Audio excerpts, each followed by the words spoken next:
რაც საგანი მესმის იურისტი ვარ და რაც ამ ყველაფერს ვაკვირდები დიდი ხანია მქონდა ეგ სურვილი რომ ნახერხი ჯიბეში მევდო და ნახერხი მომეყარა, მაგრამ მაგაზე 2000 ლარია ცალკე ჯარიმა და შესაბამისად ეს უწყინარი ხერხი ვარჩიე.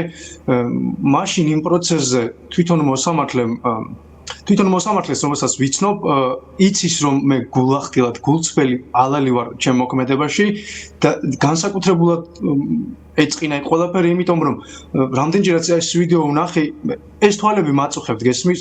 ეს თვალები მაწუხებს, მისი თვალები მაწუხებს, ადამიანი იურისტია და უწევს რომ კანონდარღვევაში მიიღოს მონაწილეობა, რა თქმა უნდა, იურიდიულად გატკეპნილ გზაზე, სადაც სამართლებრივად ვერ შემოედავები, ისეთი აბსურდული კანონები აქვს, მაგრამ თვითონ პიროვნებამ ხო იცის რომ სრულმოწმეებს დაკითხავს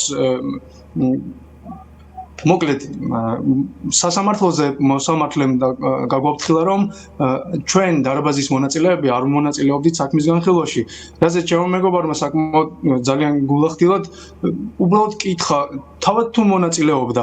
რაზეც უთხრა რომ დარბაზი დაეტოვებინა და რავი, ეგ ორგანულად მოხდა რომ ფონი გავაკეთე უბრალოდ მუსიკალური მეტი არაფერი, ეგ უბრალოდ დიდი ხანია ამის გაკეთება მინდოდა, რასაც ახლა ვაკვირდები, ეს არ არის იურისპრუდენცია, ეს არის კრიმინალი, რასაც ესენი აკეთებენ და ცირკი იმიტომ არის რომ ამ ადამიანებს წერა-კითხვა ეშლება, პატიოსნა და ალალად ვიძახი.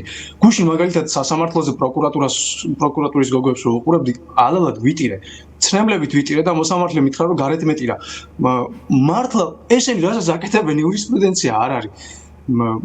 არ ვიცი რა ვქნა, რა გავაკეთო მეტი. ცირკიც არ არის, შაპიტოა. ნახერხი ამიტომ ჭირდებათ. ტლაპოში იქნებიან ცოტა. თვითონ პროკურატურის წარმომადგენლები დასინოდნენ გუშინ სრულმოწმეებს, რომლებიც დაზეპირებულ ჩვენებებს ერთ-ერთში ვერ ამბობდნენ საწყლები იმათაც რაკნა. ჩემო მეგობარმა დობივით განათავისუფლა, წინ დააჩუქა გუშინ ერთ-ერთ მილიციელს. აი რა დონემდე მიიყვანეს თავი ადამიანებმა უბრალოდ იმიტომ რომ ბრძანებაში ასვლის და ფიცი არა, ფიცი დაავიწყდა და ბრძანება, რა ვიცი, ბრძანებას წინა ხელისუფლებაც აძლევდა იმის წინაც და მომავალიც მისცემს და ფიცი უნდა შეასრულონ ჯერ. რა ესე მესმის. კი ბატონო, როსტევა რა სიტყვით ზოგადად პროტესტზე, უწყვეტი პროტესტის 53 დღეა არა მარტო თბილისში, ბუნებრივია რეგიონებშიც, ხედავთ სხვადასხვა ქალაქებში აქტიურობას და აი ამ ყველაფრის პარალელურად ქართული ოცნების ხელისუფლება კვლავ აგრძელებს რაღაცა მის დღის წესრიგს, რეპრესიებს, ყოველდღე ახალ პოლიტპატიმრებს ვიღებთ. როგორ ფიქრობთ, არის თუ არა რაიმე, რაც შეიძლება აკლია ეხლა აი ამ პროცესს, რამაც უნდა მიგვიყვანოს შედეგამდე? ან სად წყდება რეალურად, როდის დადგება ის შედეგი, რისთვისაც ამდენი დღეა საქართველოს მოქალაქეები ქუჩაში დგანან? აი, რაზე გადის ეს ყველაფერი, რამ უნდა გადაწყვიტოს? ეს არ არის პროტესტი, ეს არის წინააღმდეგობა. რეჟიმის ვერტიკალს ჯერ კიდევ აქ მოქმედების თავისუფლება, ცოტა ხანში ეს მოქმედების თავისუფლება შეუმცირდებათ რადიკალურად და შემდეგ უკვე იქნება წინააღმდეგობაში გარდატეხა, როცა ჩვენ ამ გამარჯვებას გავიფორმებთ. რეალურად ჩვენ ახლა გამარჯვებულები ვართ.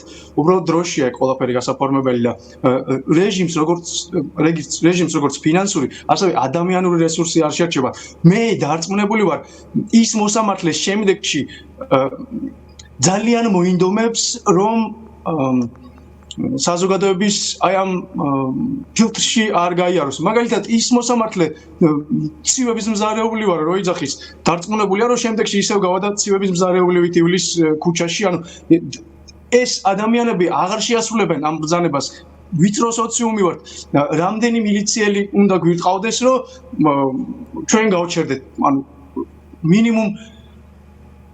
მინიმუმ რაოდენობა არ ეყოფათ მაგისთვის, რომ ჩვენ გაგვაჩერონ ფიზიკურად. ჩვენ უკვე გამარჯვებულები ვართ. ისეთი ადამიანები ერთვებიან პროტესტში, წინააღმდეგობაში, რომლებიც იმ ცოტა ხნის წინ რეჟიმს რავი, არჩევნებზე ეხმარებოდნენ და პირადობებით დარბოდნენ და ახლა უკვე ეწინააღმდეგებიან. არ ვიცი, შანსი არ აქვს რეჟიმს დარწმუნებული ვარ.